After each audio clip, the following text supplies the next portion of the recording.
Magandang hapon mga kaibigan, latest weather update tayo ngayong January 29, 2024. Pero bago tayo magpatuloy, pa-like and subscribe and always hit the notification bell.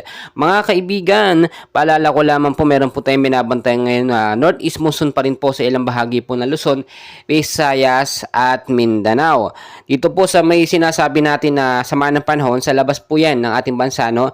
Sa ating mga kalapit na bansa na posibleng maging banta po, no? Kung ito po dumiretso, yung direction niya ay lumapit sa ating Philippine Area of Responsibility dyan sa may bandang Indian Ocean. Pero as of now, wala pa naman po itong direktang epekto at hindi po dapat pangambahan.